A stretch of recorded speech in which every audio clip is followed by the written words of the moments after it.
অনেকেই আমাকে প্রায় একটা প্রশ্ন করেছো, দিদিভাই তোমার বাড়ি কোথায়, তুমি কি শিলিগুড়িতে থাকো? তাই ভাবলাম আজকের এই ছোট্ট ভিডিওর মাধ্যমে তোমাদের সবটা একটু বলে দিই। হ্যাঁ, আমি এখন শিলিগুড়িতে থাকি কাজের জন্যে, তাই আমার বেশিরভাগ ভিডিও এখান থেকেই করা হয়। কিন্তু আমার আসল বাড়ি হচ্ছে পূর্ব মেদিনীপুর কাঁথিতে। এই জায়গাটার সাথে আমার অনেক স্মৃতি, অনেক ভালোবাসা জড়িয়ে আছে। এর আগেও আমি অনেকবার ভিডিওতে বলেছি, তবুও আবার তোমাদেরকে বলে দিলাম, যেন কারোর মনে কোনো কনফিউশন না থাকে। আজকের ভিডিওতে আমি সারাদিনে যা যা করি, ছোট্ট ছোট্ট কাজ, নিজের মতো করে কাটানো সময়, সবটাই তোমাদের সাথে শেয়ার করার চেষ্টা করেছি। কারণ তোমরা শুধু ভিডিও দেখো না, আমার জীবনের ছোট ছোট মুহূর্তগুলোর সাথেও জড়িয়ে গেছো ধীরে ধীরে। আর একটা ছোট্ট রিকোয়েস্ট থাকবে তোমাদের কাছে, প্লিজ কেউ মেসেঞ্জারে কল করো না। অনেক সময় কাজের মধ্যে থাকি বা কল রিসিভ করা সম্ভব হয় না। যদি কিছু জানার থাকে বা কথা বলার ইচ্ছে হয়, তাহলে একটা ছোট্ট মেসেজ করে দিও ইনবক্সে। আমি সময় পেলে অবশ্যই রিপ্লাই দেওয়ার চেষ্টা করব। স্নানটা শেষ করে এখন চলে এলাম ছাদে কাপড় শুকাতে। সত্যি বলতে কি, সারাদিন যতই ব্যস্ততা থাকুক না কেন, এই ছোট ছোট কাজগুলো করতে আমার আলাদা ভালো লাগে। ছাদে এলে খোলা হাওয়া পাওয়া যায়, চারপাশটা শান্ত লাগে। আর এই সময়টাতে নিজের সাথেও একটু সময় কাটানো হয়ে যায়।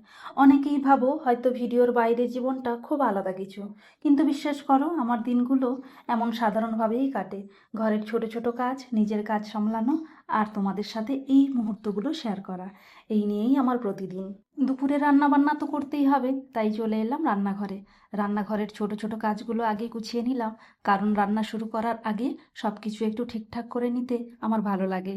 আর জানো আজকে কি বানাবো?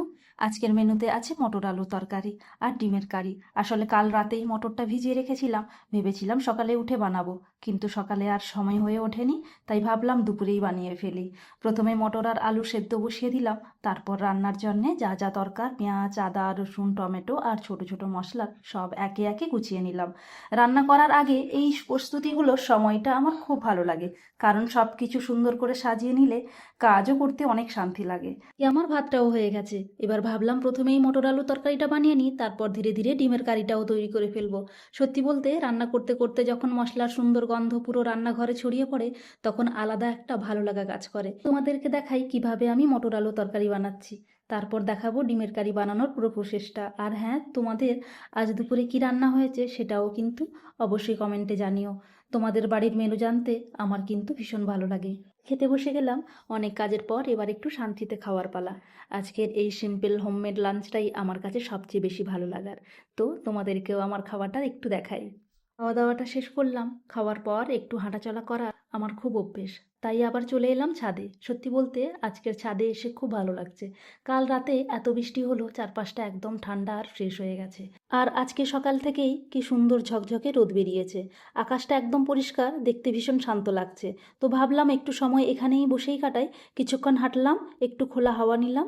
এই ছোট ছোট শান্ত মুহূর্তগুলো সত্যি মনটাকে অনেক ভালো করে দেয়।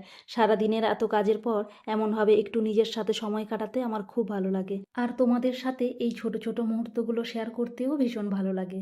এইভাবেই আজকের ভিডিওটা এখানেই শেষ করলাম। আমার এই ছোট্ট দিনের ভিডিওটা তোমাদের কেমন লাগলো অবশ্যই কমেন্ট বক্সে জানিও। আবার খুব তাড়াতাড়ি দেখা হবে নতুন কোনো ভিডিওতে। ততক্ষণ সবাই ভালো থেকো, সুস্থ থেকো। টাটা।